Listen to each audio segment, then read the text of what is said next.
to everybody, and I would like to thank everybody for your valuable presence over here, and we hope to have a very interactive session today. May I call my colleague Mr. Uday Mehta for the introductory note, please. Thank you, Rashna.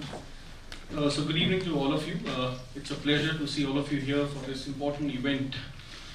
So to begin with, this event, for some of you who may not know this, is being organized under the flagship of the CUTS Washington Center, which we inaugurated last year in April, which is the 6th overseas center of CUTS. In the context of this event, let me just put forth some important points and which would also set the base and the tone for the panel discussion and the speech by Mr. Frank Islam. To begin with, India and the United States of America have a long-standing economic and strategic partnership, which I'm sure all of us in this room do understand that and do acknowledge that, which is shaped by a diverse range of factors such as deep-rooted economic values and convergence of interest on bilateral, regional, and also global issues.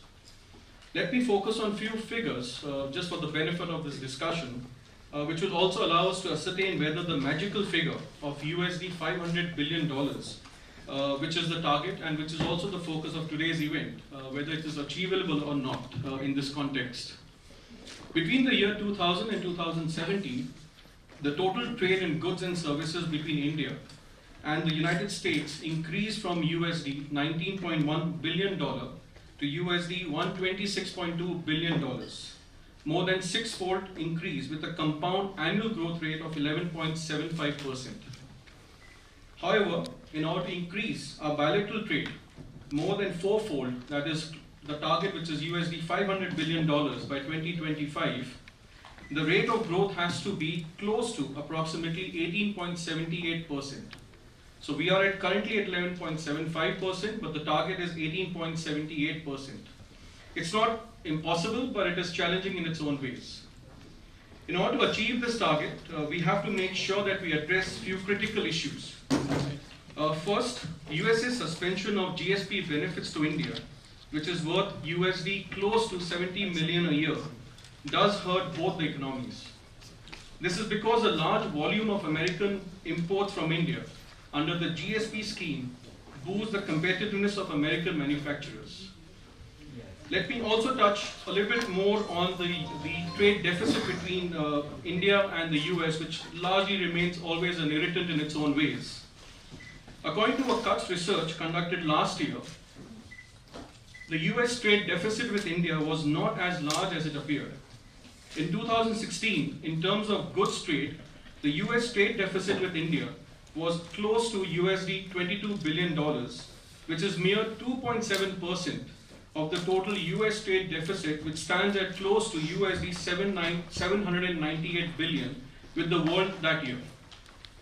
Other contentious issues which still remains to be debated and deliberated are India's policy on data localization, the rules amending foreign direct investments in e-commerce. Without getting too much into the details of these issues, and I'm sure all of you must be aware that the government of India has just come out with the draft e-commerce policy, which I'm sure some of us will be reviewing very closely. It appears that these might hinder the growth of application of innovative technologies, which might cause disruption in the global supply chain. Thus, we need to adopt a middle path, balancing India's security needs with the economic interest of those of our partners, including India and the US. Lastly, the dispute settlement mechanism is an important pillar of the World Trade Organization. The decrease in serving members is likely to cause further delays in the appellate proceedings. So that's another important issue which India and the United States must work together to ensure that the impasse is ended. In conclusion, I would like to emphasize that an open, transparent, and predictable business environment, along with strong governing institutions, are extremely important aspects of our partnership, which can result in achieving more and more shared prosperity. With that, thank you very much, and we look forward to an extremely engaging session this evening. Thank you very much. Thank you so much, Mr. Uday. Now let us all welcome Mr. Frank Islam, who everybody knows is a very dynamic entrepreneur, a philanthropist, a civic leader who believes in giving back to the society, ensuring prosperity for everybody. He is an inspiration to many in US as well as in India, and he serves as a very successful example of a fruitful benefit and mutually viable partnership. I call upon Mr. Frank Islam for his speech, please.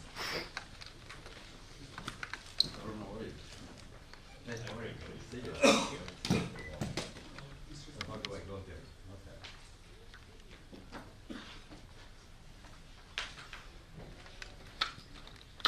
So, sorry about that. This is the first stumble, so I'm not doing very well. So how do I, okay, so it's a little bit, and so I can flip it on my pages here when I give speech. So I'm delighted to be here, and the purpose of my trip to come to India to inaugurate Frank and Debbie Islam Auditorium, Aligarh Muslim University, and where I have contributed $2.5 million. Unfortunately, because of the unrest, I was not able to go there, but I have a lot of other engagements. So this one is one of the best engagement that I have, and I'm leaving tomorrow. It's wonderful to see people like Robert and Mr. Shah, who happens to be a neighbor. I did not realize that. On the River Road, right? Yes, that's right. Yeah, wonderful. So stop over and see me next time. I'm not sure you can get in there, but I will try my best. So good afternoon, and distinguished guests, friends, ladies and gentlemen. And thank you very much for that wonderful introduction. You know, I should have her everywhere for my introduction. She does a really good job. Thank you very much. I appreciate your kind words. And thank you for your warm welcome and your hospitality. It is truly an honor to be here with all of you. And thank you, Uday. Where's Uday? Our friend. Uday Mehta and Pradeep Mehta, father and son, to inviting me to speak and bring us, all of us together. They lighten our load and they lift our spirit.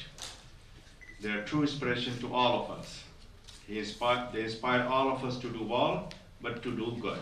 So let's give them a big round of applause. And thank you to all of the distinguished guests for joining us today. I also want to thank Tarun Basu, who's a dear friend of mine. He is a leader. He has made a lot of difference, and he's also established the wire services called Indo-Asian Wire Service, where I write columns every month in Inclusive India and a column. So thank you, Tarun, for joining us today. Thank you very much. I also want to express my deep gratitude to Pradeep Mehta for inviting me to serve on the CUTS Advisory Board alongside so many illustrious individuals. It is truly an honor. And thank you, Uday, for your leadership and for all you do to inspire all of us. Before I make my formal remarks, let me state for the record that I do not speak on behalf of any organization or agency of the United States government. My comments are made as a proud citizen of the United States. I mention that because I have served on many advisory boards when President Obama was the President of the United States for the US Government Department in the past. I also served on the board of the trustees, the Kennedy Center, and many other organizations, including Wilson Center and Brookings Center. Let me also state that I'm here to speak not as a geopolitical expert, not as an international relations scholar, not as an economist, but as a civically engaged Indian business, an Indian American business person whose motherland is in India, who love India, and whose homeland is the United States of America. And I love America. What's best in me, I owe it to India and the United States. I love both countries and recognize that they are by far the two largest democracies in the world. And the future of these democracies is central to the future of democracies and democratic values. Democratic and diversity are the two values that binds us together, that brings us together. And when we are together, we can help shape a better future for the world. I recognize that neither the US nor India is perfect, far from it. But I firmly believe that if these two countries can cooperate and form the right kind of strategic relations on matters of all types, they can be the standard bearer and standard setters, improving the lives of the citizens in their responsible country and collaborating to make the world a better and a fairer place. That is my perspective. Now let me turn to the heart of the matter, my thoughts on the state of the India-US relation, past, present, and the future. For purpose of this task, I have divided the past state of those relations into two periods, from 1995 to 1990, and from 1990 to 2016. I've classified the present state as the period for the Trump presidency in the United States, which at this moment is from 2017 through 2020. And I look at the future state from 2020 going forward. In my remarks, I will present a historical overview of the past, a snapshot of the present, and my top-line assessment for the future. I must admit this is a daunting task, as it will take volumes and volumes to give these relations a full and a proper treatment. I'm aware that many of you are extremely knowledgeable and intimately familiar with the history of US-India relation. Therefore, I will not go into detail on the past state.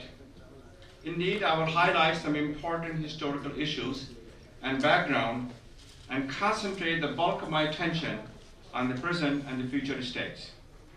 My goal is to provide the proper context for our distinguished panel to carry forward the discussion.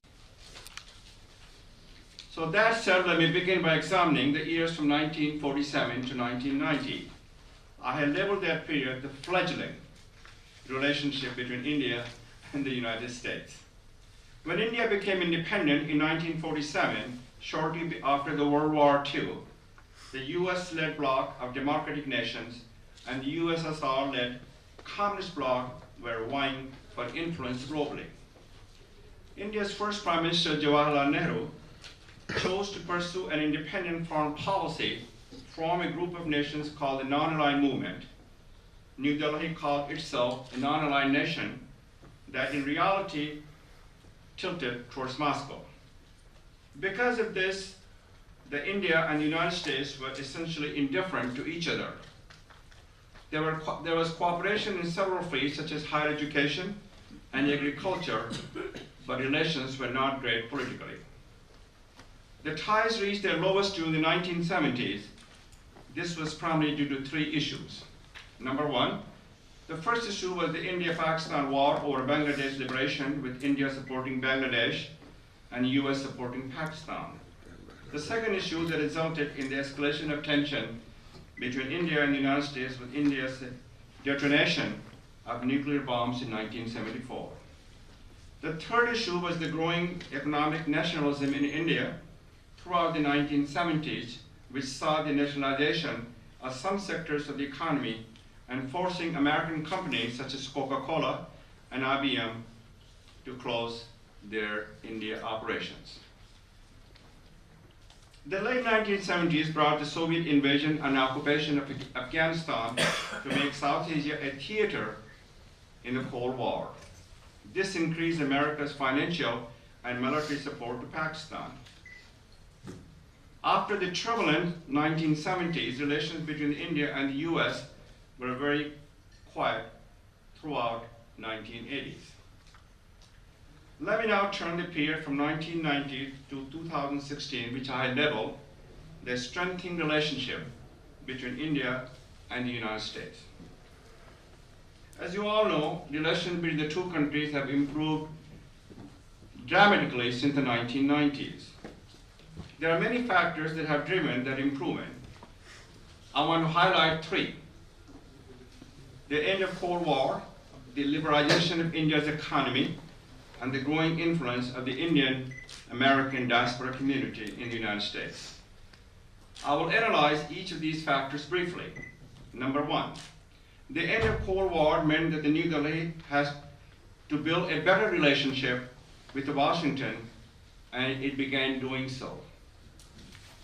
The rise of China over the past decade and one half have accelerated their relationship development.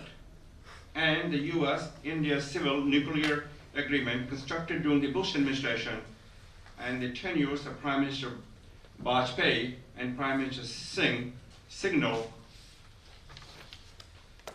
a new direction in US-India relations, which has been built upon since US-India nuclear deal was signed in 2008.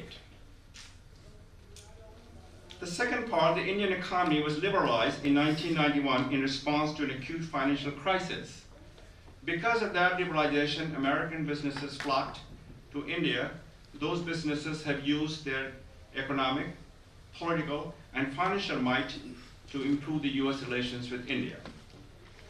The third, the Indian-American community has grown exponentially both in numbers and influence since the 1990s. The game changer for Indian immigration was the high-tech revolution of the 1990s. Thanks to H-1B visa, more than 1 million Indians have immigrated to the United States in the past 25 years. Over the years, those immigrants have become permanent residents of the United States and citizens, and thus part of the US political system. They began making campaign donations, voting for candidates of their choice, and lobbying for their elected representative. They have become a powerful and vocal lobbying force advocating for better relations with India. I firmly believe that Indian diaspora have the capacity, the capability, and the responsibility to help India to achieve its fullest potential.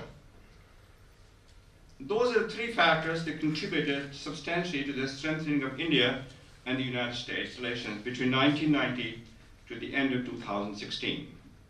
That brings me to the present, the time period from January 20th, 2017, when President Trump took office as the president until his first term is scheduled to be completed on January 20th, 2021. I have labeled this period the erratic relationship between India and the United States. I struggled with what to name the relationship. Other words that came to my mind included unilateral, chaotic, and isolationist. I selected erratic not because it applies just to US-India relations, but because I believe it fairly characterizes all relations, both international and in the United States during the Trump presidency.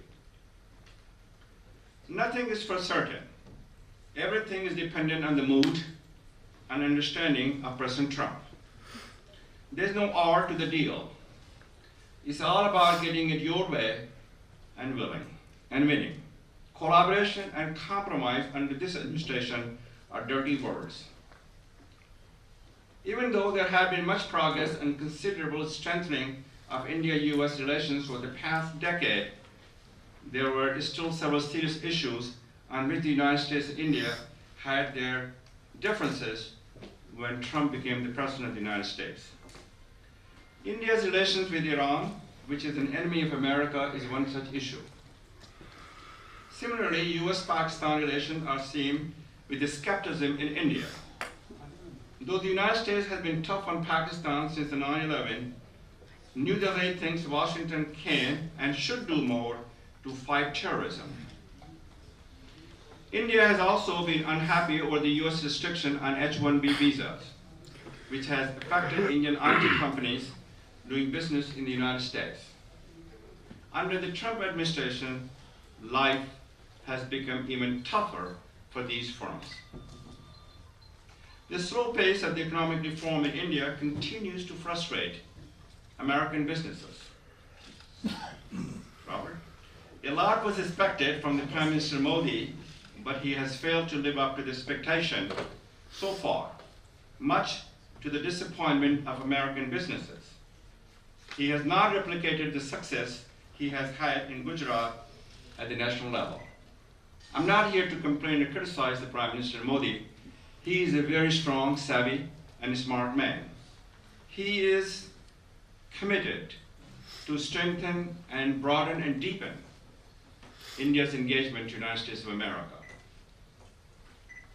Even in the best of the time, Washington has become unhappy over protectionism weak intellectual property rights, and lack of market access to US companies in India. But the protectionist debate has taken a new turn with America itself turning protectionist under President Trump. The victory of Trump in the 2016 presidential election has had a disruptive effect on America's ties with India. I should note, though, that the degree of disruption has been much less compared to the US relations and ties with some other traditional allies as the Europeans, Germany, Canada, and Mexico. Even though President Trump campaigned on an America First domestic and foreign policy, India placed high hopes on the incoming president. In fact, India was one of the few countries that was cautiously optimistic about Trump in January 2017. Prime Minister Modi had a positive visit to Washington during Trump's first year in office. And Modi seems to have gotten along well with Trump. However, subsequently not much had been accomplished. This is true in all areas, but it is especially true in terms of the trade relations. One of the continuing successes in India-US relationship has been the ever-growing trade in goods. Last year, the bilateral trade topped $73 billion. In my opinion, though, India and the US are punching way below their weight on trade. Nonetheless, considering when things were, that is an impressive number. In 1991, the year India initiated liberalization of its economy, the bilateral trade was a little over $5 billion. I know that one of the cuts objective, as Uday has outlined, is to bolster US trade economic relations to achieve the target of $500 billion. Based upon the research that I have reviewed, and I think that is a realistic and achievable target within the next decade. Given the erratic failure of the current relationship, however, I do not expect much progress to be made towards that goal over the next 2 years. That's my personal opinion. Having said that, my counsel is to not give up hope, but to work diligently to set the stage for accelerated progress in the next decade. As I said in the article published in the press here in India in November of last year, and I must quote what I said, India must stay the course in its trade relations with the US. It must keep cool, keep calm, and carry on. By doing so, it will make itself a winner and bring the US along with it. Although I do not believe India's persistence will pay off in the next 2 years, that's my personal feeling, I'm confident that it will pay off big time in the next decade. That is why I have labeled the period from 2021 going forward as the partnership relation between India and the United States. I believe that is the right label, not as an optimist, but as a realist who, because of my personal history and bifocal view as an Indian American, can see beyond today's murkiness. Let me elaborate on that. In the years since I came to the United States, I have seen India-US relations at their worst. I have seen them get much better. In my early years in the United States, I watched from a distance the Bangladesh Liberation War and the subsequent India-Pakistan War. The US establishment support and American popular opinion were against India. That was followed by the nationalization of the key sectors of the economy by Prime Minister Indira Gandhi and India's first successful nuclear test in Pokhran in 1974. Again, they were not popular in the United States. Believe me, it was not an easy time to be an Indian American student in the United States in the early 1970s. Fast forward to January 2015, when President Obama visited New Delhi as the chief guest of the 66th Republic Day celebration. I was part of the US business delegation that accompanied him on Air Force One. I witnessed firsthand the love the Indian public expressed for the American president. I was touched. A year and a half later, when Prime Minister Modi visited Washington to address the joint session of the United States Congress, I was there to witness the warm welcome from America and the American Congress, whether they're Democrats, Republican, or independent. Given this, I have no doubt that Indian-US tie will continue to grow despite the isolationist and protectionist policies of the Trump administration. Trump and Trumpism will not alter America's DNA permanently. What makes me think this and that the future of bilateral relations will be bright? The reasons are the same factors and driving forces that I spelled out for the improvement of ties since the 1990s, and they are, number one, our shared democratic values and common geopolitical interest. As I mentioned earlier, it was geopolitical interest that drove the United States and India closer at the beginning of this millennium. The two countries will continue to share a bond as pluralistic and inclusive democracy with a shared sense of values and goals. Number two, trade and commerce. Trade and commerce has always been powerful forces that brought societies and countries together. As I said, I think $500 billion in terms of US-India trade is imminently doable. Some experts have even predicted that US-India trade could touch the $1 trillion mark by 2030. And I hope it is true, because I'd like to see our trade get to by 2030 to the $1 trillion. Number three, the presence of the ever-growing and influential Indian American community in the United States. By the time the next US Census takes place, the Indian American population will have crossed the 4 million mark. Additionally, several hundred thousand Indian immigrants are waiting to become permanent residents of the United States and eventually United States citizens. During his historic visit to India in November of 2010, President Barack Obama declared that, and I quote, "We are two free market economies where people have the freedom to pursue ideas and innovation that can change the world." President Obama continued to state, and that is why I believe that India and America are indispensable partners in meeting the challenges of our time. I agree with President Obama's viewpoint, and that is why I have labeled the period from 2021 going forward as the partnership relationship time for India and the United States. I also understand the future is promised to no one. India and the US must work together to earn their level and their future. This session and the work of the Kurds is testimony to the fact that the work is underway. Thanks to Kurds for allowing me to make a small contribution to that process. I look forward to hearing the panel, to gaining new insight that can be employed to create the best possible relationship between the United States and India.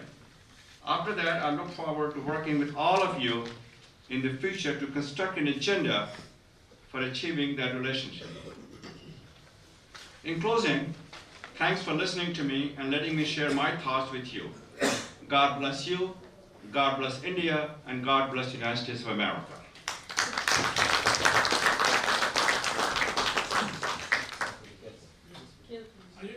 I'll figure it out how to get out of here. Thank you, Mr. Islam, for a very detailed and concise description of India-US bilateral relation. It has briefed us as to where we will and where we have to go. Now I call upon Mr. Pradeep Mehta, the Secretary General for Kurds International, to moderate a panel discussion. The eminent people in the panel include Mr. Phil Shaw, the CEO for Lockheed Martin India,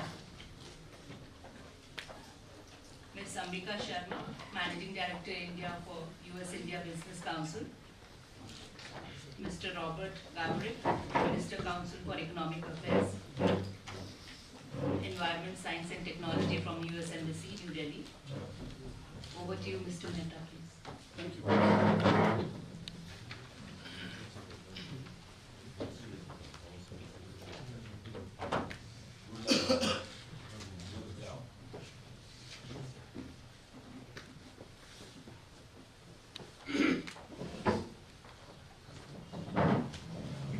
Thank you very much, Rachna. And let me also add to Uday's welcome to all of you to this event, which, as you would have heard, the brilliant speech made by Frank Islam, and we are quite encouraged to follow your advice.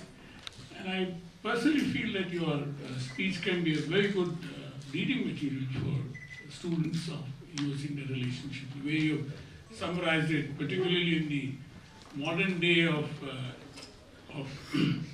Twitter, etc., short speech makes a very good reading rather than a thick book. So it's an excellent summary. Let me just, Mr. Santosh Sarangi, the Joint Secretary of the Ministry of Commerce, is going to join us a little later. He's been summoned by the minister, so I'm told. Koda would know what happens when ministers call you for this particular thing. But just a few points I would like to make. My own understanding about the US-India relationship, particularly in the context of Indian diaspora. I think what has been under-researched or understated, Mr. Islam, is the net contribution made by the Indian diaspora to the US economy. That's a very huge export we have done. And when you say that the kind of H-1B visa or the high-tech issues, this was Nehru's vision that he established the Indian Institutes of Technology. IIT is a very major contributor to the American economy, and therefore one has to do a proper research as to find out as to what it is worth. I mean, we are exporting our brain power. Some of it is, we are talking about brain gain, but at the same time there is one under-researched area. Now, even in terms of H-1B, there has been a lot of research which has shown that the US economy has been a net gainer in the sense. FICCI, etc., put out studies on that. I'm sure Ambika will recall. Ambika has been in FICCI for a very long time. Now, therefore, one cannot ignore the fact is that it is not a one-way street, it's a two-way street. I mean, it's like the famous maxim that exports are good and imports are bad, which is of course totally wrong. I mean, imports are also very good. Depends on what you do with the imports and how you take it forward in terms of as intermediates to your manufacturing process or consumer welfare or whatever, what have you. I'm particularly intrigued and very encouraged, I would say, by your comment that we should look at a target of $1 trillion by the year 2030, and I'm sure we can do that. Provided that some of these steps which the US administration has taken at the particular moment, or the Trump administration to be precise, is something which needs to be revisited with that holistic target in mind. For example, the GSP benefits. So we are all very disturbed in India that the GSP benefits will be withdrawn. Now, there again, studies have shown that the GSP benefits do benefit the American economy in a big way. Now, when Uday spoke about $22 billion trade deficit, we did a study to look at the trade deficit as to what is it actually. Now, OECD and WTO have a database to look at the kind of impact of the imports on your economy.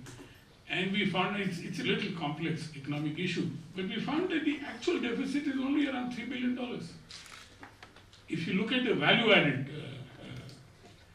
to the deficit, so it's not $22 billion actually. I mean, this is on the basis of scientific data which has been done by the OECD/WTO.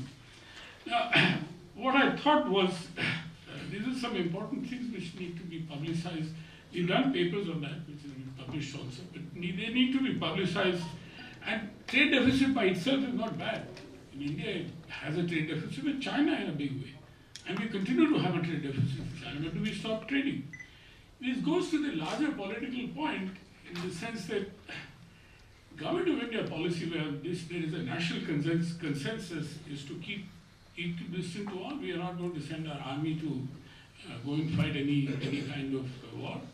We do use it for UN peacekeeping forces, but that's beside the point. Trump has asked India to participate in Afghanistan. We are not going to do that. And as Narendra Modi, Prime Minister, has said very clearly that we follow strategic autonomy. And that, ladies and gentlemen, is a national consensus in India. We'll keep good relations with China, Russia, or Iran, or anyone as else possible. It doesn't mean that it will be at the cost of our friendship with the US. we'll continue to deepen our relation with the US, which is quite evident in the Indo-US nuclear accord of which you spoke about, for which Manmohan Singh nearly lost his seat, if you remember. The government was going to fall, but he stuck by it, and one of those rare things for which Manmohan Singh has some kind of reputation that he could stick to that particular thing so hard that Dr. Sanjay Baru, who was his media advisor at that point of time, was expected to come, but unfortunately got held up. I still remember tweeting at Begaman, putting out an SMS on the phone, saying is king. The moment the parliament could survive, in the sense that. So I'm just recalling some of these instances which are very important in the context of US-India relations, that they are not a one-way street, they are a two-way street, and that needs to be understood. What US has done on China is welcome. Quite evidently it is welcome because the Chinese have taken advantage of the WTO in a big way, and particularly through such kind of state subsidies, etc., allowed its steel industry, etc., etc. I mean, there are many such issues which we must look at, and there are many commentators who have written about it as well. Welcome. And there are many commentators who have welcomed the move which US has made on China, but to use the same weapon against Europe or India is something which I don't think is a very smart idea, as we rightly pointed out, this kind of protectionism. What boils to protectionism, whatever has happened. Now, now since we have our panel which is full and we've got a very limited time, it's about 5:40, and we have, well, we're supposed to be about 10 minutes late, but I hope we can make up by then. We have 4 panelists with us, and I'd like to welcome all of them. So, Phil Shaw on my left, Chief Executive of Lockheed Martin India Private Limited, Ambika Sharma, Managing Director of India-US India Business Council, Santosh Kumar Sarangi, Joint Secretary in the Department of Commerce, who looks after Americas, Robert Gavrik, Minister Counselor for Economic Affairs, Environment, Science and Technology, US Embassy, etc. Welcome to all of you. Let me now begin. How long would you like? 5 to 7 minutes? Should be able to. There you go. So then we can try and have as much floor discussion as possible. Some of the points which Frank has made and invited us to react to them would be very hopeful, very nice. Phil, over to you. Thanks. Well, good evening, ladies and gentlemen, and thank you for inviting me to sit on the panel this evening to discuss the grand aim of both of our governments to increase trade from where it's at today, 120 billion, up to 500 billion, but as Frank has said, it's a much bigger target of $1 trillion in the coming years. The industry sector I represent is defence and aerospace, and this is an area where we've seen a significant shift in the last 10 years, rising from about $100 million to around $17 billion of trade today.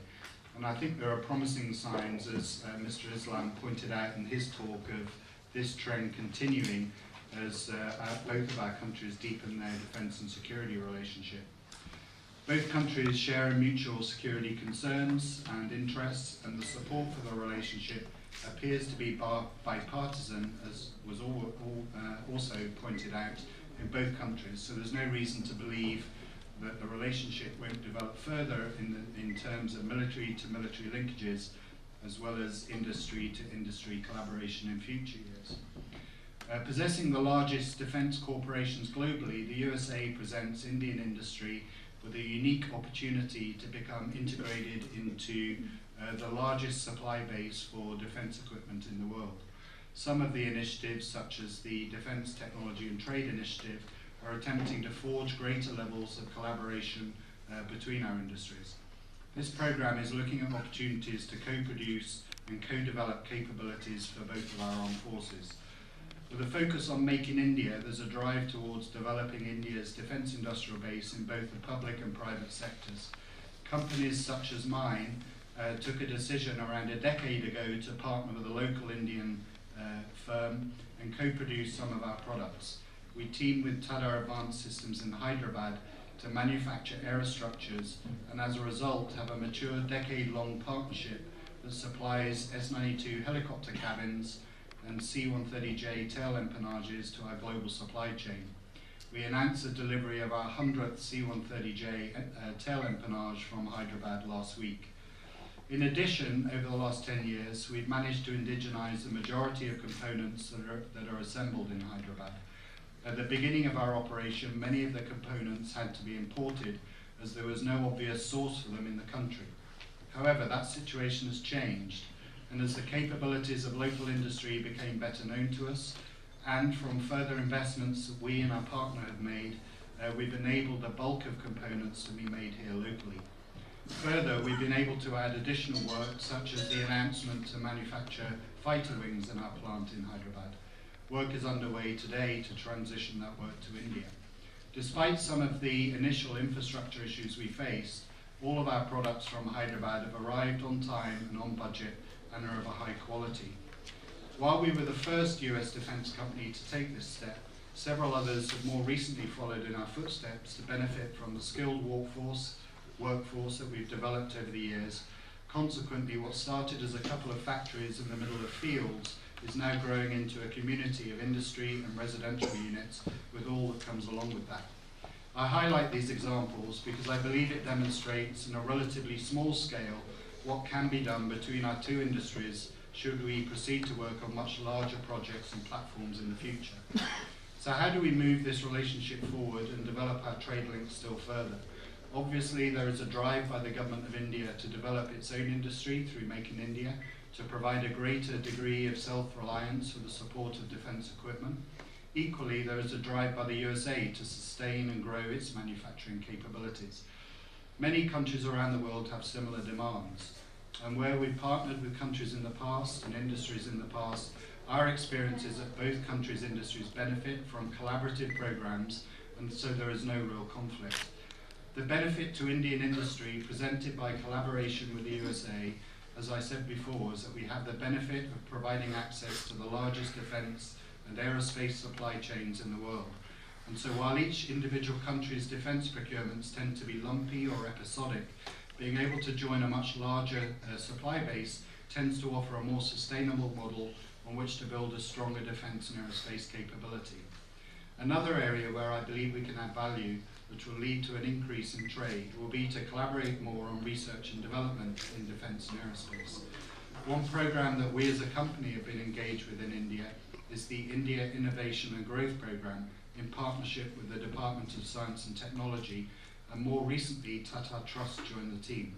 This programme is currently entering its 13th year, and during that time we've seen the programme grow in terms of the number of innovator and startup applicants, which when we launched in 2007 was a mere 100 to last year's 3,000 applications. In the first 9 years, according to an EY report, the programme generated circa $800 million revenue for the innovators in India, and 400 business arrangements were developed. In parallel with this programme, and now combined with it for the last few years, we've been running a university challenge where university teams compete in an aerospace and defence project, and the programme supports the winners to continue with their research or even to develop a prototype product. Yeah, just about to. Two great examples from this programme were recently acknowledged down at Aero India last week. My suggestion, therefore, when identifying a roadmap to increase trade between our two countries is to identify more programmes where we can collaborate on in both manufacturing and research and development.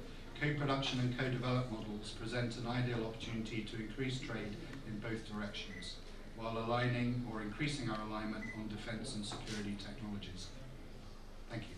Thank you very much, Bill. And one of the reasons, as anybody would have noticed, we invited Lockheed Martin's Bill here for the simple reason that they have actively participated in the Make in India program also, which is what is the Government of India policy, that defence is of course a very big sector, and one of the few American companies which is situated here in the global expansion into the latest Bangalore.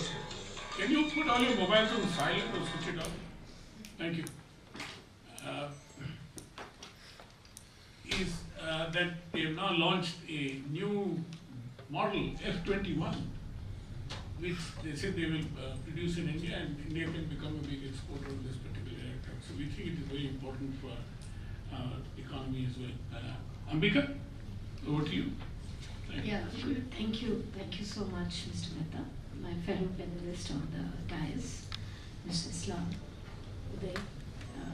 You've already set a good context with giving the trade figures, so I'm not going to repeat, but I'll make a small mention. It's a great honor for me on behalf of the US-India Business Council, which is the largest bilateral body representing the US and Indian companies who do business with each other. Today's topic is very close to our hearts because this has been a focus for the US IBC for the year 2019, not only for the 2019, and taking our target to $500 billion by 2025, which is nearly 5 times, is a huge target. And we have launched a study jointly with CII, and we look forward to working with CUTS how to achieve that. But I would like to share some views with the audience today. Uday, you very rightly mentioned that United States and India view each other as the important strategic partners to advance the common interest.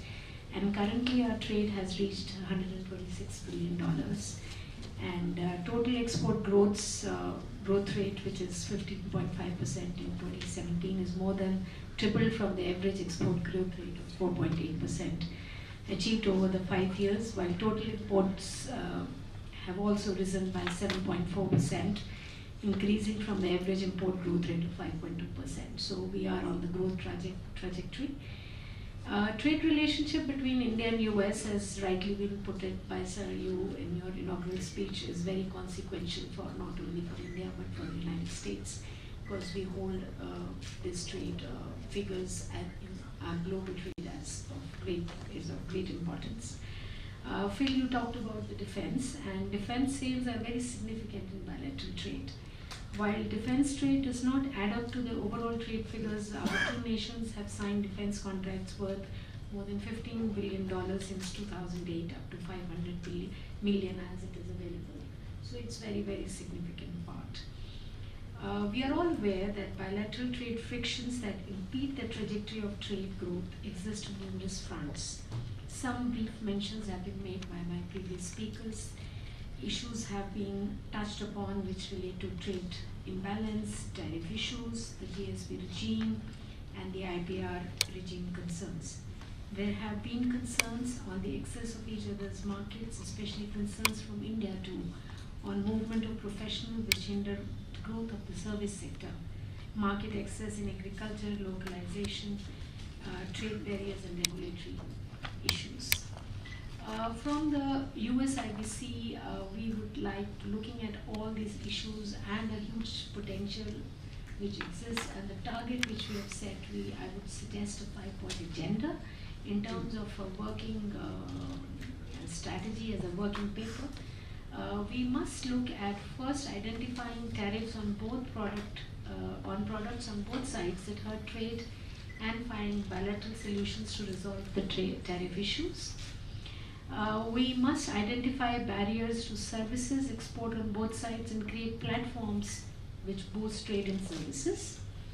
The third agenda which we would like to propose from the US IBC is to identify specific sectors where SMEs in India and US can collaborate to build value chains for tapping global markets for products and services. Fourth, keep the dialogue process open on changes in regulations and policies, and there's no doubt about it because this is very much on, and Mr. Sarangi would be speaking about it. Fifth, identify products of interest on both sides to harmonize standards so that non-tariff barriers are removed from trade. So some of the other suggestions on behalf of the US IBC, I would just like to mention that to promote investment, which is also growing between India and the United States, we should look at the global supply chain. I think you had made a brief reference of that, and you did also speak about it. US IBC is also working very closely with our Ministry of Commerce and Industry, particularly the newly named DPIIT on ease of doing business. So we are focusing on boosting investment between India and the United States. One of the key roles of the US Embassy is also to keep the narrative positive and facilitate the commercial dialogue, the trade policy forum, the CO forum, and the high technology forum, the energy dialogues, the numerous dialogues which are already existing between India and the United States. Given the current trade discussions which are happening between US and China, we at US IBC very strongly proposes that India can be an important partner for industry in US to create value chains that can be a win-win for both sides. US IBC supports the focus of USG on a greater Indo-Pacific strategy where India is not only for the strategic linchpin of the region but also for the economic driver. I think these points are very key when we look at a huge target which is just behind the backdrop. So I would like to also mention about trade diversification, because diversification of trade basket is very important, and we should try to look at some high value technology embedded trade like aerospace, ICT and electronics to be added into our trade baskets. Commercial aircrafts and civil aviation sector need actually a special mention, and it could be a great fillip to bilateral trade, with India having an order pipeline of 300 large and small aircrafts from US companies with further growth expected in this area. These issues are very important to look at a huge target as to how we close this. And finally, a very important word on the energy market, because it's a great balancer for our trade. US shares of energy market is still low, though recent crude oil exports from the US is helping boost trade. For India's energy security, the oil and gas trade can not only bridge a huge gap in the trade, but help in creation of necessary infrastructure on both sides. So we look at, we give a lot of importance on the energy trade as part of its whole big trade initiative. In the end, let me just close it by focusing on the 5 specific suggestions. The very first suggestion is that strategizing market access for services in India. A dialogue just on services trade within the ambit of the US-India Trade Policy Forum, I think we can go a long way in this context. Re-energizing dialogue on skilled... Excuse me, sir. Market access for services into India. Yes, in India, insurance, financial services, tourism and transport. And re-energizing dialogue on skilled labor mobility in a way that is de-linked from the permanent immigration. Third, we must reinitiate our dialogue on good manufacturing practices with regulatory authorities from US FDA. And this I'm talking with particular reference to the India's agriculture products, marine products and the pharmaceuticals in particular. Fourth, launching a high technology manufacturing forum that could include co-development and co-production in defense and aerospace, which is very, very important. And the last, but the most important, is sustaining and expanding our dialogue on standards. So I conclude by saying that for India and United States to reach the preferred trade volumes, a huge target, backdrop in front of which we are all sitting, narrow regulations and protectionism may not be the right answer, and people, goods, information, data needs to be able to flow freely if our potential needs to be fulfilled. Thank you, Mr. Excellent. That was an excellent speech. And fortuitously, the issue that you highlighted is something which is there on our mind as well. And we've been working with US IBC since a long time, including Nisha Bishwal, who is the head of US IBC in Washington, D.C., was there at our opening ceremony in D.C. on 19th of April. So we are, in fact, and they've encouraged us to continue to work with them, particularly on many of the research agendas that I think we can contribute to your roadmap very well. Mr. Sarangi. Thank you very much, Mr. Mehta. Dignitaries on the dais, off the dais. I don't have a prepared speech. I think Ms. Ambika was very organized, so I must apologize. But I know, with so many known faces, I know the combined intellectual depth, combined intellectual base present in this room is pretty huge. And to talk to an audience about India-US relationship doesn't make much of a sense. But still, I'll attempt from my experience in the last 3 to 4 years. Or in terms of the policy? Government Last policy. 2 to 3 years, in terms of our engagement with the US as far as the trade dialogue is concerned, trade negotiations are concerned, trade relationship is concerned. We have seen that in the last 10 years, that is from 2007 to 2017, the trade figures grew by 2 times. It was about 58 billion in 2007. It was slightly higher than 2 times in 2017 to 126 billion. But we have seen a rapid increase in trade numbers, and that too especially from the US side, which has a huge concern relating to the trade deficit. All of you are familiar with the review undertaken by Mr. Trump immediately after his joining, and then they identified 10 topmost nations with whom US has the largest trade deficit. India was among the top 10, but in the last year itself we have seen that there has been a huge jump in US exports, largely on account of energy requirements of India. Boeing has made this estimate that India's requirement of aircrafts in the next couple of years is going to be 2,300 aircrafts. The way our civil aviation sector is going, we will be requiring a huge number of aircrafts. Our energy requirement, both in terms of oil and natural gas, as well as coal, coke and briquette, is going to rise. Similarly, in terms of organic chemicals, there have been huge imports from US and it has grown by a huge margin. So the last time we did our counting, the US exports had grown by about 7.3 billion in the current financial year. When I am talking of financial year, I'm talking of Indian financial year. And it was growing at 35% vis-a-vis the last year. So in 2018, we expect that the combined trade between India and US is going to exceed 145 billion.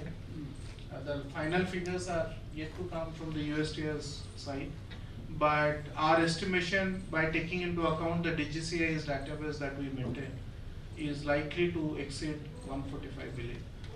But when we are talking of 500 billion, then naturally we have to think of a paradigm shift from what is going on till now.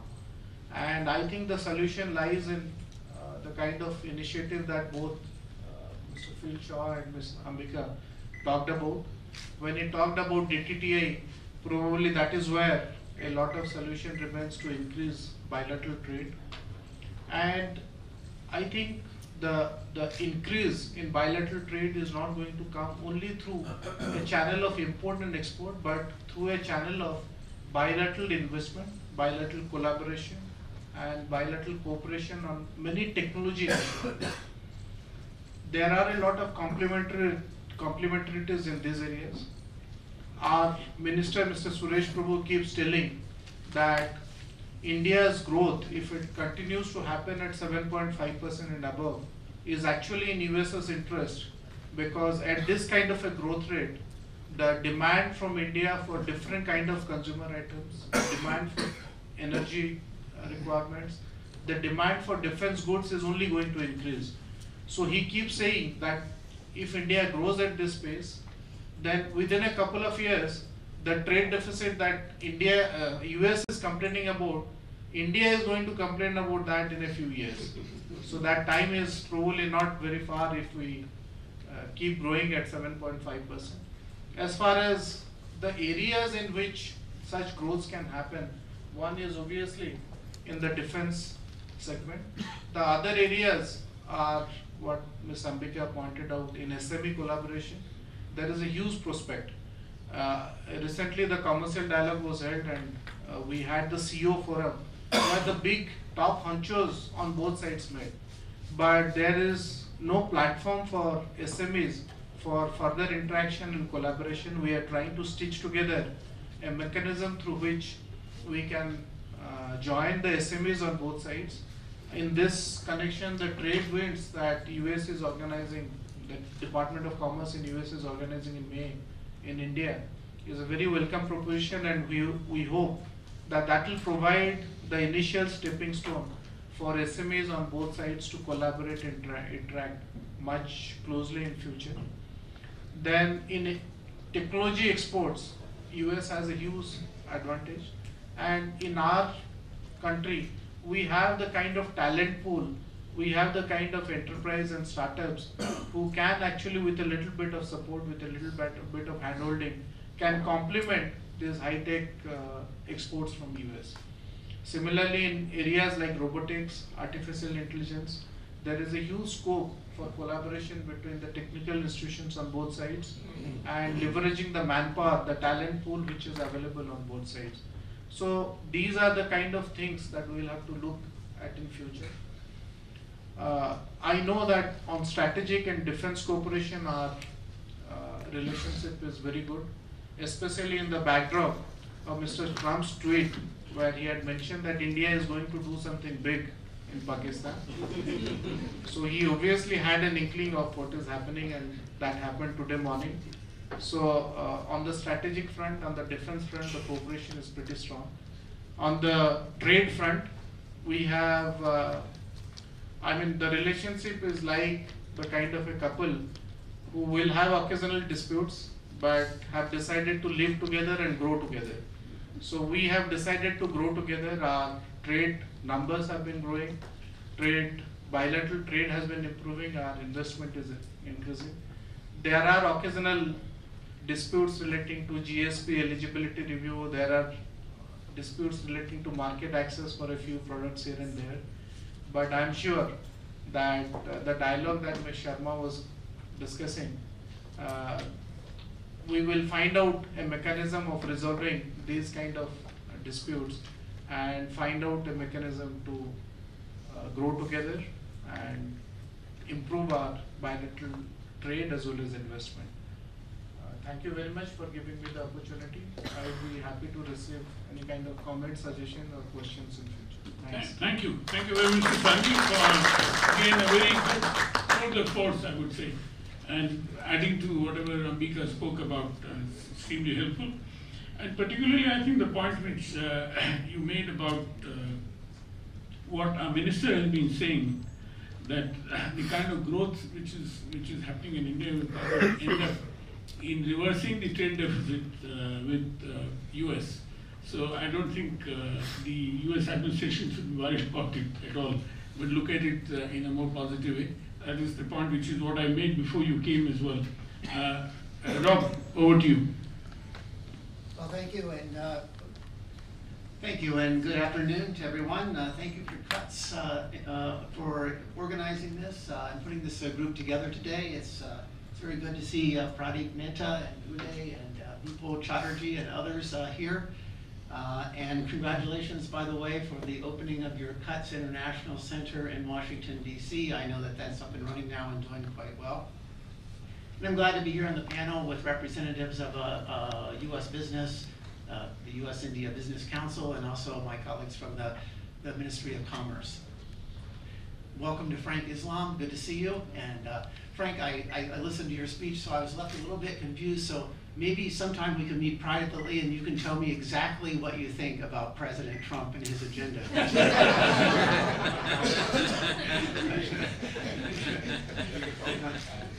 Anyway, very good to have a free and open and frank conversation like this. I should point out, by the way, that the U.S. Embassy, U.S. government, we have a long history of working with Cuts.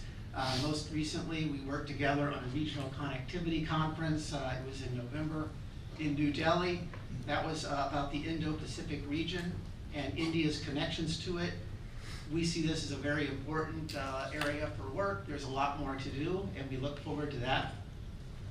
I know that that's a topic for another day, because today we're here to talk about the bilateral relationship and particularly the economic aspects of it. And especially we have this question that is up here on how the U.S. and India can get to this magical number of 500 billion in bilateral trade. So let me start by saying that the overall U.S.-India relationship has grown significantly in the last 20 years. I think we all can agree on that.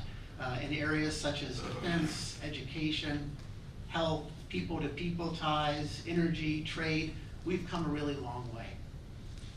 Still, there's considerable room for growth in our relationship, and this is especially true in the commercial and economic spheres. Now, I have to say, listening to some of the initial comments that came in today, that if I had just come into this room and arrived from Mars and didn't know anything about the economic situation or the two countries, and I was learning for the first time, I might think that the United States was some kind of closed economy, that we're shutting down trade and investment, that we're closing out immigration and engaging in all sorts of protectionist types of agenda. But I didn't just fly in from Mars, and I have a lot of background on this type of thing, and I can tell you that scenario is just not true. It's not the case, and I want to talk a little bit about the perspective from the way that we see it at the U.S. Embassy and the government. So, first of all, let me just say that almost by any measure, the United States is India's largest and most important economic partner. We are the largest export for many countries around the world, the largest export market, and that's not by chance. We import nearly $3 trillion in goods and services every year, and that's because we maintain, the United States, we maintain one of the most open markets in the world with low taxes and tariffs and a stable legal and regulatory environment. Doing business with the United States is relatively predictable and easy, and that's why so many business people from around the world go there to do business. It's also why Indian investors and traders have done so well in the United States. Americans purchase nearly 20% of India's exported goods and services. So in this regard, if we want to get to the $5 billion mark, there are a few barriers on the US side that will interfere with that. So let me also say that American firms have found success in India too. We've heard about some of that today.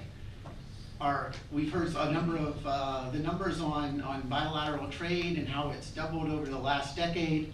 I know that goods and services exports to India from the United States have climbed to almost $50 billion over the last decade. US companies have invested heavily in India, creating hundreds of thousands of jobs here, making unparalleled contributions in research and development, offering technical training, skilling, logistics and warehousing, and incorporating India into critical global supply chains. Along the way, we recognize that India has implemented important reforms, such as the adoption of GST, certain investment liberalization, new bankruptcy laws, and the likes. These actions have made the country a better place to invest and do business. Nonetheless, there are issues with market access that we have between the United States and India. Santosh is well aware of this. We've had many of these types of discussions at the Ministry of Commerce and at the Embassy. These are obstacles to these are obstacles to imports and sales in the Indian market, and they've damaged some of the US prospects for business here. Likewise, unpredictable regulatory practices, quantitative restrictions, tariff increases, and other actions, some of which frankly look like protectionist measures, have restricted some of that trade and investment as well.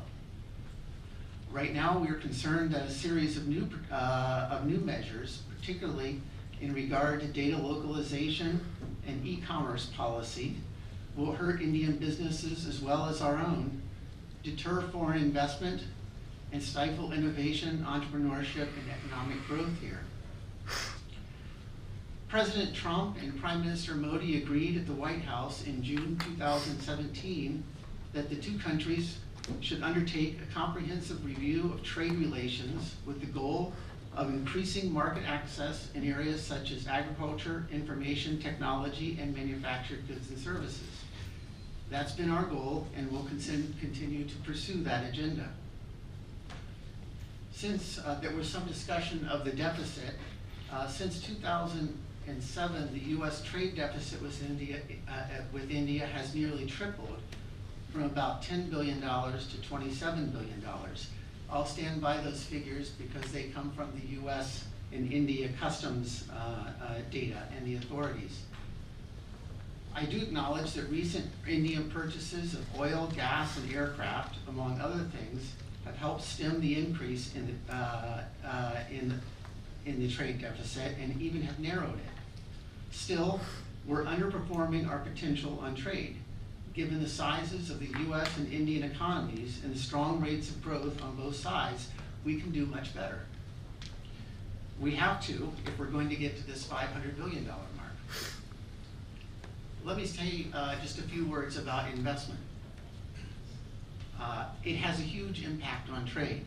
It's not always the case that investment follows trade, but it's often the way that things work out. Individuals and companies often explore a new market through trade. If things go well, then a business entity looks to invest abroad. It's true that India's sheer size, the market here, and the strong economic growth are unmistakable and not to be ignored by businesses. It's also true, though, that there's a huge competition for investment in today's global market. Countries and regions must make a compelling case for it. In business suites in the United States, or for that matter in Canada, Europe, or Japan, or elsewhere, investors don't just look at India in terms of their investment choices. They might look at other countries, other regions. And so a country, whether it's India or it's Vietnam or it's Malaysia or any other country in the region, has to compete for those dollars. I mentioned the need for a predictable and stable regulatory environment and understandable tax and tariff policies, and also transparent practices when dealing with local and foreign firms. I'd also like to acknowledge the importance of the global supply chain and how a country like India can fit into those supply chains and benefit from them. I often hear a lot about Make in India. I understand that initiative. It makes sense to me. I'm an American. I want to make in America. Indians want to make in India. That makes a lot of sense. When looking at these policies, though, the supply chain issues are very, very important, because not everything can be made in America. Not everything can be made in India. There has to be linkages that way. So that takes us back to the issue of regional connectivity and some of the work I was mentioning that we've done with CUTS, or for that matter with US IBC and others. We look forward to continuing that kind of work and seeing how India how we can increase the bilateral relationship on economy and trade, but also how India can interact with its neighbors, whether it's Bangladesh, Nepal, and Sri Lanka, for that matter, the countries in ASEAN. I think these types of relationship, that type of economic expansion, can be beneficial both to India and the United States. And so we look forward to opportunities to get that, to step up our cooperation there.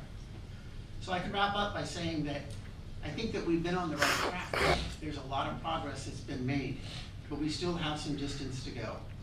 So inevitably, in any relationship, whether it's the US and India, or the US and Canada, or the US and Japan, or any other, there'll be some irritants along the way or some disagreements. This is a normal thing between countries. But we can still look at ways to increase the bilateral trade, to increase investment, to look for opportunities that will be beneficial to both sides. So I'm happy to take any questions, and thank you for the opportunity to speak. Thank you. Thank you very much. I think you echoed what Santosh Salvi said, that in any marriage there are always some ups and downs, but we've agreed to live together, work together, to take it to $500 billion by 2025, or even $1 trillion by 2030.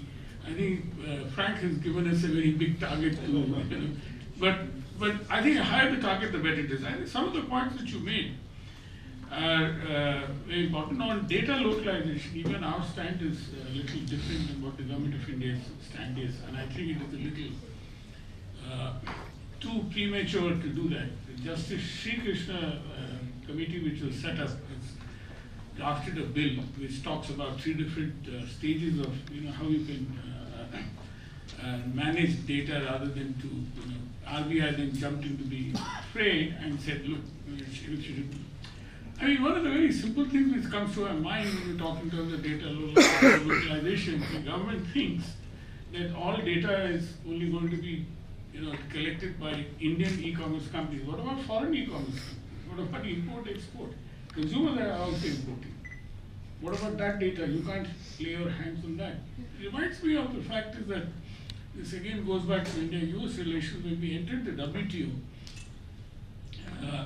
US and others challenged our quantitative regimes, restrictions, quantitative restrictions regime. And we lost to that. And then we realized that it will be then pointless to continue with small-scale industry reservation because the same products now you can import as well. And therefore we did away with a very large number of small-scale reservations. So it's in a situation like this, I don't know how DPIT has come out with a particular policy which I'm going to talk about in an article that I'm writing is, so why do you think that we're living in a world with national boundaries? No longer. We're living in a world which, where we have large boundaries. Now, on e-commerce, the fact is that we have a policy, and this is very, very important. There are political economy considerations which apply even in the US. Your agriculture subsidies, for example, are so dirty. These are purely political economy issues. So similarly, we would not, this government has felt that to open up FDI in retail is anathematical to its large voting lobby, and that the same argument has now been taken forward to e-commerce in terms of retail prices. So they have done nothing else except to clarify an old policy, which is then being sort of circumvented through this kind of thing. That you can run it as a platform and allow any other goods to be traded on it, but not goods which you are manufacturing or your subsidiaries are manufacturing. Because that's a good way as to how to go around, circumvent the FDI and retail policy. I do not agree with it, but that is another point. I do not agree that we should restrict FDI and retail. A question that we have raised I was a member of the e-commerce think tank, as it were, it's no longer there. And look, why don't you apply the same rules to domestic investors? There's a discrimination. And the same thing, even the Confederation of Indian Trade has also said the same thing as we are saying. Then why are you allowing Reliance and Birlas, etc., to compete in this e-commerce space or retail space as such, whether it's offline or online or whatever it is? So that discrimination is to stop. And when we did that, of course, both USIBC and USISP have retweeted my tweet. Say, look, you can't have double standards like this. And you don't allow this thing to happen. So the fact is that we are working also on EODB. We are working with the DPIT. There is a committee which is called BRAG, a working group, Better Regulation Advisory Group. And we are trying to drill some head and look what is happening now. And a lot of people don't understand this. When your government of India is bragging about EODB figures. We say, look, this is only ease of getting permits. It is not ease of doing business. Doing business is even after you started operating, you functioning, you still have problems. The inspector ads and so on and so forth. And if you don't keep them happy, then you're in a problem. But we've done, incidentally, again, with the support of the US State Department, we did this North India competitiveness project. Rob, I don't know whether you remember this, what happened before you came. Yeah, I know about it. Yeah, exactly. And we did very detailed sort of granular studies to see as to what would be the impact. And it was quite sad. Talking about SMEs particularly, they find it very difficult to cope with the kind of problems they have to face. One lady entrepreneur in Lucknow told Uday that, look, my loan has been sanctioned, but the bank manager is saying, unless I give you 50,000 rupees, you give me 50,000, I'm not going to disburse the loan. And she was crying. So where is the question of ease of doing business or any kind of preferential? Anyway, this goes on and on. So I don't want to get into much detail. On IPRs, so one has to understand the political economy constraints. Both our governments have to work under. We cannot turn a blind eye to it. So I think maybe after the elections and the new government comes in, whether it's the same government or a new or any other government, is going to have at least going to probably certainly review the FDI and retail policy, which I feel. Because when there is I think something where this has $500 billion has to be linked into or dovetailed into the $5 trillion economy you're looking at, or a $10 trillion economy. That is something Mr. Saragi, which I often talk to our colleagues, they don't seem to appreciate that, look, we want to become a $10 trillion economy. How do you do that? You can't do that by practicing the same kind of protectionist measures. What will happen if we open at this or we open at that? We have to have open market. The US is an open market, as Robert said, and that is why it is able to progress so well. And why should we be afraid? Why should we be shy? I can't understand. It's only when you start competing that you start becoming more effective, in the world economy as such, which we are not doing. There's another issue which Ambika touched upon on IPRs. There is a difference of opinion between the US and India. We are following a very TRIPS compliant policy, particularly in the area of pharmaceuticals, again a very sensitive area for India. And that is something which would also request that something which needs to be understood, that compulsory licensing sanctioned by Article 8. Of course, there is an agreement between all the countries as to not to bring in a non-violation complaint in the TRIPS Council. But the fact is that we have been able to do it in as much as the US, the measure that is taken on national security grounds. If it goes before a dispute settlement body, probably, I don't know whether it can stand a test as to what are the national security considerations which the US finds now that they're able to raise the tariffs 25%. We've done that in the case of Pakistan, we raised it to 200%. And I'm sure if it is challenged, we'll probably have the same problem. But we've withdrawn the MFN status, which Pakistan never gave us. That is besides the point. I mean, we're not here to discuss it here. Pakistan, though Mr. Sarangi referred to a day today, which there's been sort of retaliation by India, which shows the strong political will of the government. And the strong political will of this government is what I can talk about will help in US-India relations also to go forward. One is to look at the positive side of things. And with that, may I now request to open the floor. Vijay. And please do identify yourself. Vijay Mansur. My best introduction is I'm an old friend of Pradeep's. I got to know him when he was operating out of a little office in Jaipur. But I've been with government for a long time and had differences of opinion with a whole variety of ministers cutting across governments. I want to begin by saying that, I think Mr. Islam set the agenda today by talking about a vision. And I think Pradeep has been again talking about a vision. So my real point is that we need to broad base this vision because there are many aspects of the whole economy and about the whole social structure in this country which is expanding and changing and morphing so rapidly that this vision statement needs to be made broad based. That's one. The second is it's a moving target. So you paint the vision today and in 5 years' time you'll probably find it needs major modification. And I'll explain that very briefly if you permit me the luxury of doing that.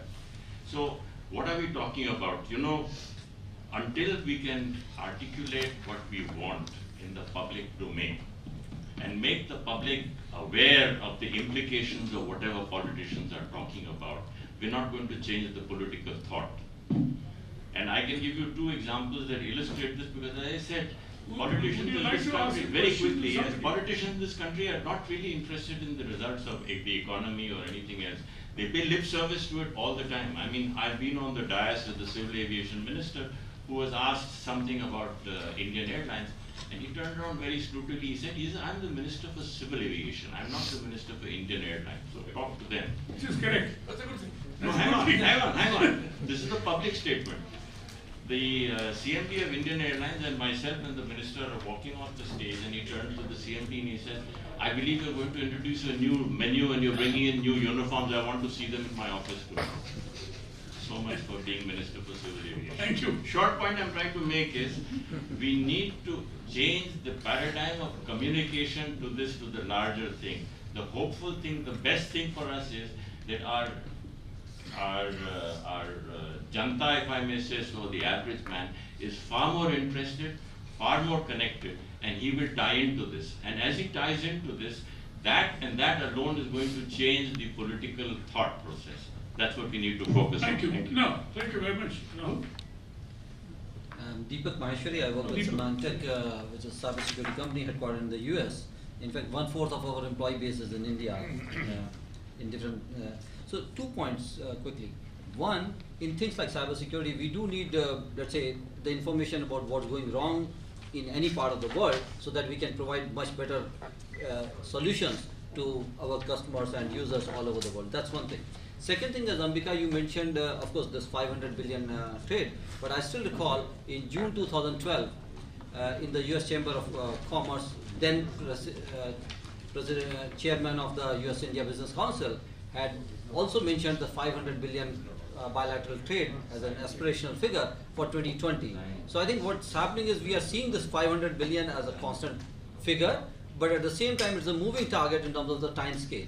So it would be useful that rather than just having this 500 billion trade figure as such, it would be useful for people to undertake some exercise so that we identify broad sectors in each direction, how much trade, and also have some roadmap, let's say over the next 5 years or so, how much progress we are going to make. Because otherwise, if it's like a 5-year or 10-year long telescopic thing, it may be just remain a mirage. Thank you. Thank you. Now, there is already a Niti Aayog document looking at 5 trillion and a $10 trillion economy. Yeah. I don't think it has disaggregated the trade issues, which we are going to work upon. This is what I just said. I mean, how do you link it with our own aspirations? How does it, that is the way how we can then present it to the Indian public or Indian polity or Indian intelligence in order to understand that, look, this is feasible, this is how it should be done. And what it means is this is what our aspiration is. Anybody else? Hello? Yeah. Very briefly. Yeah, Mike, please. And introduce yourself. Madhav Dar, I'm an anti-trust economist. Basic comment is hexagonal theorem states that we should, whatever countries specialize in, whatever they have lots of, so the US has a lot of capital, India has a lot of labor. So we've got to focus on this. It's just a very broad point, because we have so much educated labor here which is not used enough there. And so, I mean, by cutting back on services, Mr. Trump is really doing a disservice to everyone. So, and capital investment, we need to just improve the regulatory framework. The other question, I have one question for you, Robert. One question about data localization. Do you treat the European GDPR in the same way as you would India? Because, see, come close to the mic. There's going to be data protection rules everywhere. So it's only fair that you should expect that India is going to do the same thing, right?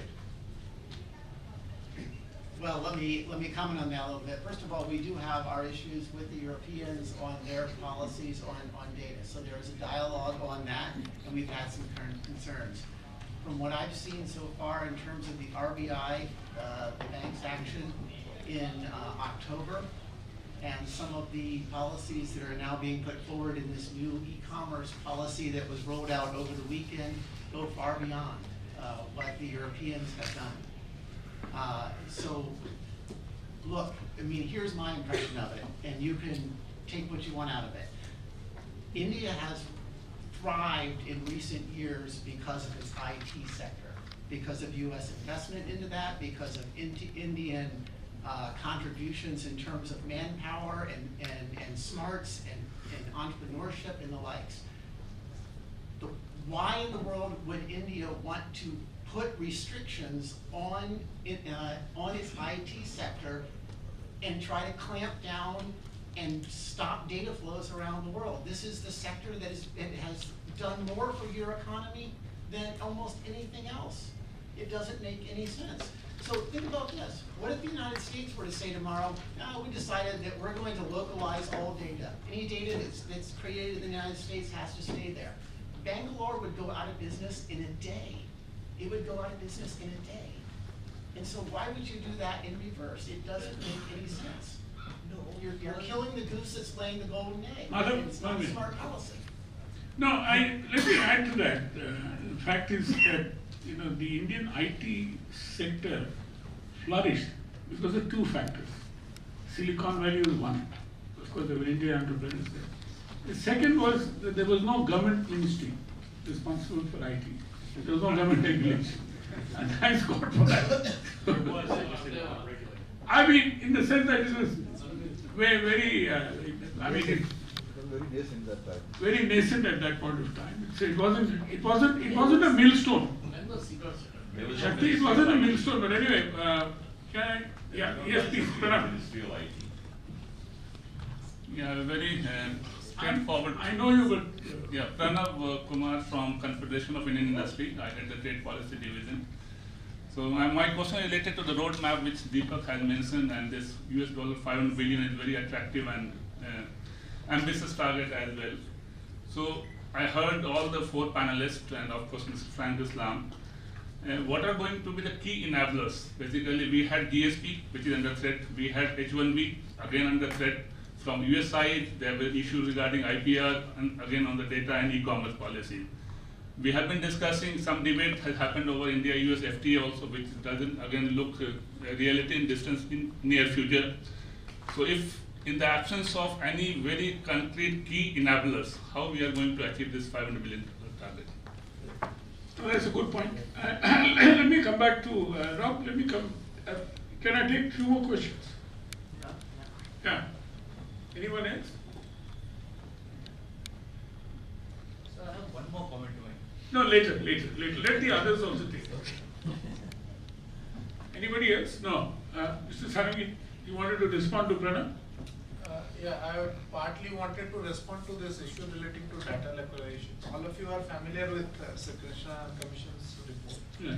This is still a work in progress, and I think we are trying to generalize it by saying that all the IT data is going to be localized and is being asked to be kept inside the territory of India. That is not going to be the case. There are different layers of data, there are different categories of data. So RBI has prescribed this thing sometime in last April or May, only with regard to the payment companies. Yeah. But we should not assume that similar kind of order is in the offing for all categories of data. So that of course will come in the mandate of the parliament when it legislates. Yeah. But it will be wrong to assume that India is going to take an extremely hard or an extremist stance as far as the data localization is concerned. So I think on this, as in the case of e-commerce, where a draft e-commerce policy is out in the public domain asking for suggestions. So I'm sure necessary consultation with the industry stakeholders will be done before the parliament legislates on the data localization bill. As far as Mr. Pranav's and the other gentleman's question is concerned, the governments do not trade, it is the business which trades. So when you are preparing a roadmap, you are only preparing a vision document in identifying which are the areas in which possibilities can be expanded. And in this, the competitive advantage that you are talking of is of essence. So complementarities that he talked of in case of capital And labor. and the labor, competitiveness in terms of identifying technology and the talent pool are areas which governments can identify. Like I spoke of aircrafts, defense equipment, robotics and artificial intelligence, energy, fuel requirement. One can identify and say that this is good for reaching 500 billion, but whether it will reach 500 billion or not depends entirely on the trade and business on both sides, and secondly on improving the manufacturing capacities, the services sector capabilities in both the sectors. And this is not going to be possible by playing an overtly protectionist policy. If somebody thinks that by putting a 25% tariff on steel and aluminium, I'll make our industries more competitive, it's not possible. On the contrary. So is the case with India. If we take an overtly protectionist stance in different areas. Take for example soybean. This is the largest exported item from US to, used to be the largest exported item from US to China. 35 million tons of soybean worth about $14 billion used to be exported. Tomorrow if I am saying that I can substitute this by improving my soybean then I have a number of measures to take. Starting from productivity, identifying areas, identifying the kind of seeds which will give me that productivity.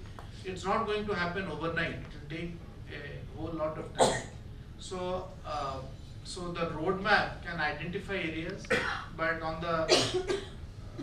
the sidelines, a lot of measures relating to ease of doing business, actually ensuring our manufacturing capabilities, ensuring that our services sector is improved. A lot of back-end work will be required, especially on the part of India, if we want to scale up our exports. And I agree with you, Mr. Sangi, very well, and I'm glad you made these very sensible responses you shared with us.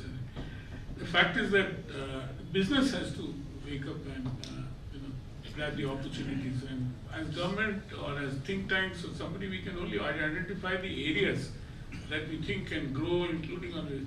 Just Robert, just one question on which has not been raised, and this is again a bone of contention, is on totalization. The social security, India has been able to achieve a totalization agreement with about 10 or 15 countries, but not with the US, and billions of dollars are lying there. Which the Indian labor would have lost. And this is something which needs to be sorted out among other kind of things. But Mr. Sangi, the point which you made, and this is something which I have also written about, is that we need to at least start preparing a roadmap for a US-India FTA. In the sense that we know exactly, what is it that has to happen, and what are the red lines for both. We know on an ad hoc basis, we know exactly, and hither and thither we keep on hearing about things, but is it collective? Is there a comprehensive document which talks about a roadmap? There's none. And there's one study which is done by Hemant Krishna Singh he was then with ICRIA. Now he was a Delhi policy group. I don't know whether he's here. But that was the only study which was done about 10 years ago. Rob, would you like to respond? Well, let me just say on a couple of these issues that have come up. On the totalization issue, I understand it's an issue that the government of India has wanted to pursue with us for a number of years. We've looked into that. It would take changes in legislation and other types of things, and so it's something we can look at that way. We do have some agreements with countries around the world, so we can explore that. I'll note though that in terms of these types of agreements, we've tried to make arrangements on things like bilateral investment treaties and other areas where we haven't been able to come up with agreements as well. So these things can be quite difficult.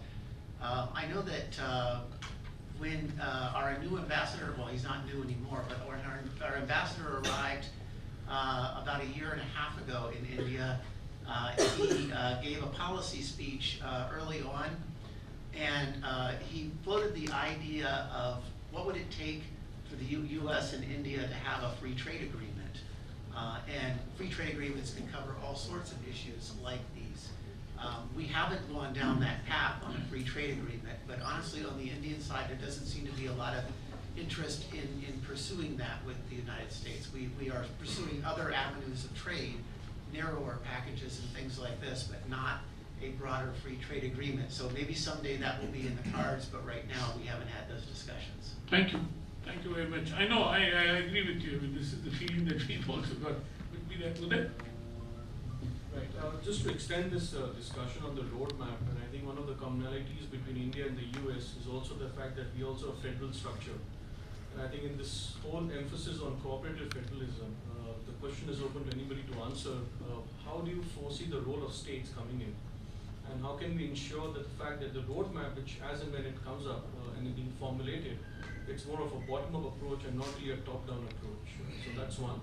And second, just for the benefit, just to extend the debate and the discussion on data localization, I think what also requires to be undertaken in India is that we do have plethora of regulations, but I think undertaking cost-benefit analysis of regulations before they are being adopted, I think that's extremely critical. And just to share the knowledge as cuts, we are undertaking a study right now where we are doing a consumer impact assessment of the data localization and the draft bill, and we should be out with our findings in the next 3 months for the benefit of the polity. So thank you very much. This IBC's perspective, we have taken this as a major focus, and we started the 2019 with a very robust strategy by getting the governors from the Kentucky and North Carolina, the Secretary of State. And this year's theme for our India Idea Summit is only going to be states and cities.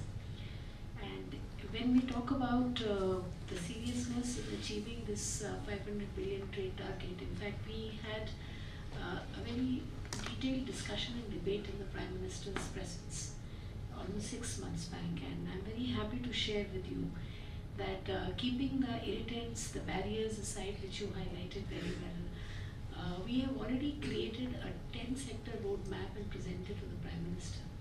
This, I'd be very happy to share that, because already the work is in progress, whether it comes to the cooperative federalism or when it comes to the setting the stage for the 500 billion rather than always talking about this without the timelines in the next 5 years.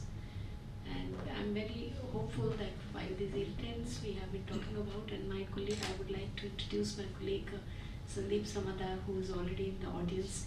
He would like to share some views on the high technology export, which nobody has touched so far in the conversation. Just to add and to also respond to Deepak when he mentioned that in 2012 at the US Chamber, the roadmap was discussed as to be 500 billion, and we have just shifted the goalpost. But you must also remember in 2012, I mean, we had just managed to get into the areas where there are restrictions on high technology exports were getting removed, because previously it was certainly what we used to call as a sort of a technology denial regime, which India used to be facing. But from there we have gone, India has moved a great deal. I mean, we have signed a number of those multilateral regimes, and the flow of technology and these things have become much more freer. So, which is one of the things which we feel that one of the fillip to our 500 billion trade is going to be the high technology trade. So this is one of the things, that ability to India to have managed to have signed the Wassenaar, the Australia group, the nuclear supply group. So not the nuclear supply group, but we are at least compliant to it. So yeah. You have a paper on this. Thank you. Yes, please. Sorry, I missed a lot of this, but just a very basic point. Please identify. My name is Shakti Sinha. I'm the director of the Nehru Memorial Museum and Library. Sorry to have missed. You know, you have been at it for a long time. If you go anywhere discussing trade, exports are good, imports are bad. As long as you have that attitude, we are going to keep talking. So what does one do to tell people that actually imports are very good for you? Yeah, right. That's a good question, and we've written quite a lot on that particular, sort of proverb that look, imports are as good as exports, depending on. My food that I eat is better than the income I get, but it. Rob, would you like to respond? Well, I think that Santosh and I will agree on this one. I mean, the trade is good, but when you expand trade, you create advantages for both sides on this. And one thing you have to remember when it comes to imports create jobs too. Yeah. I was talking about supply chain, for example. Things come in, they get assembled. Perhaps components are made for export, but other components come in, they get assembled, there are jobs related to that, they go elsewhere. I mentioned things like logistics and warehousing. You go out to the airport and you look around, all of the, whenever there's trade coming in, the cargo is unloaded, could be at a port, it could be at an airport. There are all sorts of jobs related to that. Transport, truckers that could do this sort of thing, insurance and freight forwarders, bankers and everyone else. So there is huge advantage to this on both ends. And I realize that, all countries worry about lopsided trade. I mentioned the trade deficit. I know India is concerned about its trade deficit with China and so forth. So we will find some balance in this sort of thing, but more trade is better. That's why we're talking about 500 billion. It's a good thing for both sides. On this, The answer lies in the distinction between economics and political economics. So, I mean, in the recent past, we have been criticized for putting quantitative restriction on pulses. Yeah. So today, if I allow pulses, then pulses will land here at 20 rupees a kilo. And our minimum support price is 52 rupees for RR. The most popular dal. And today from Canada, the yellow peas can land here at 18 to 19 rupees a kilo. The tur can land from Africa at 20 to 23 rupees a kilo. What is yellow peas is kabli chana. No, kabli chana is your chickpeas. Yellow peas is your yellow matar. इसमें आपका घुगनी वगैरह होता है. Dal, chने की dal. This is more used on the eastern coast of India, where Bengal, Odisha, वो ज़्यादा करते हैं. And that's a substitute for pulses in eastern part of India. And sometimes that is also used in besan. So आपका जो बेसन normally ग्राम से होता है, वो sometimes yellow matar is also mixed to make cheaper besan. So the distinction is there only, and I think all the bureaucrats, economists will understand the point which you made, but the government will still keep on doing it. I mean, you cannot ignore political economy. No, I'm not. In any decision making. Phil, would you like to? Good. With that, I think we come to a conclusion, and we are running precisely on time. One of the best events that I've been able to manage. Please don't get up. We are not end. There is a vote of thanks and a summary by my senior colleague Bipul Chatterjee. Bipul.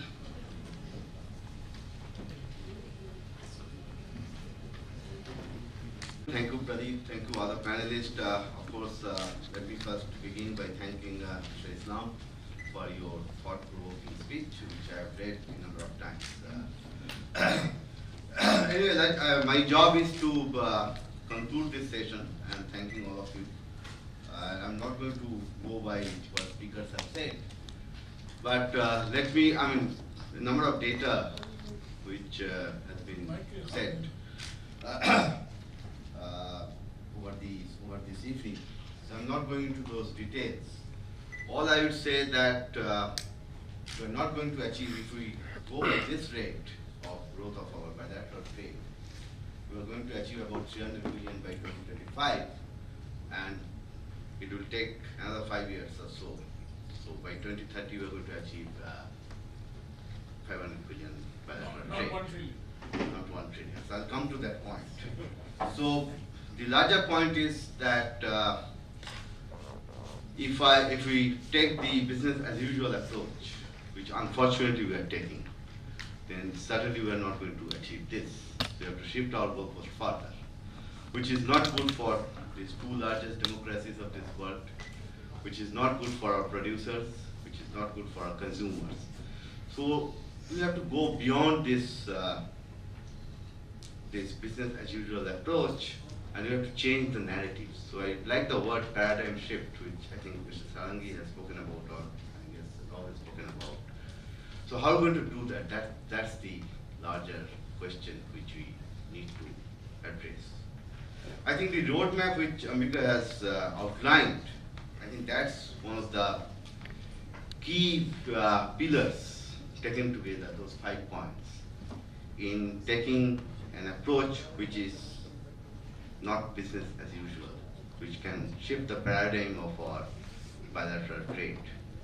And in order to do that, I think Rob has pointed out that at the moment, the United States, they are importing about $3 trillion worth of goods and services. Our portion of that is just about 2.5% of that. How are we going to increase that portion? And by 2030, your import is going to be about $500 trillion. So how are we going to get about 5% of that, doubling of what we are doing at the moment? That's one way of looking at it. Similarly, you have to also, I understand the word, the meaning of the word balance. At the same time, we have to also understand that there is huge difference in our purchasing power between these two nations. And therefore, we need to look at areas, and I like this point by Rob, that we shouldn't just look at trade per se, not trade in isolation, but trade along with investment and technologies. So I would end by saying that you need to remove all these irritants. I don't use the word barriers or measures no longer. So they are irritants. We don't yet know what are the devices that we need to apply to remove these irritants of our bilateral trade, but it's possible in my opinion. So I'll end by saying that Indo-US FTA is definitely a way forward. So how are we going to create a discourse, a better informed discourse, in order to set the stage for such a negotiation for a bilateral FTA? And here I am talking about deep agreement, not this shallow agreement that we are very much used to.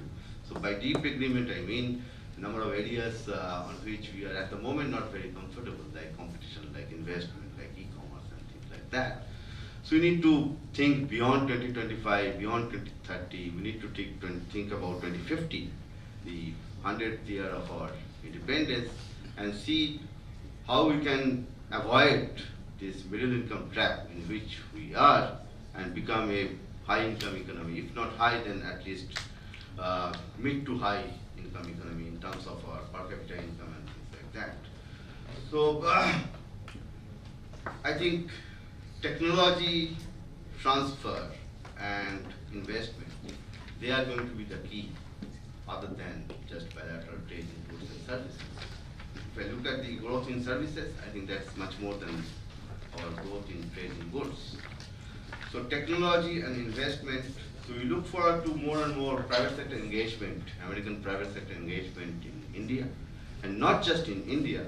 Let me end by saying this, and look for a larger market in our immediate neighborhood as well as in our extended neighborhood. So you have to also look at this subject of bilateral trade and investment and technology transfer between India and the United States in the larger Indo-Pacific context. In our immediate neighborhood, I'm talking about the East, I'm not talking about the West, not much, and in our extended neighborhood in the Indo-Pacific context. So if we can align all these things, our Act East policy, our trade and connectivity initiatives in the eastern side, our Bay of Bengal region, and beyond that, along with the objectives of Asia Reassurance Initiative Act of the United States, then I think it is possible for us to achieve $1 trillion bilateral trade, maybe before 2030. I am an optimist, so maybe before 2030. But for that, we need to have a very clear roadmap, and we are looking forward to work with the USIBC, with the Indian government, with the US government, and other stakeholders, major stakeholders, to achieve this. So let me end by thanking once again all of you, particularly Mr. Islam, our panelists, and all of you for taking your time to attend this event. And let me assure you that we are going to take forward this agenda, not in a business as usual approach, but in a much more innovative manner.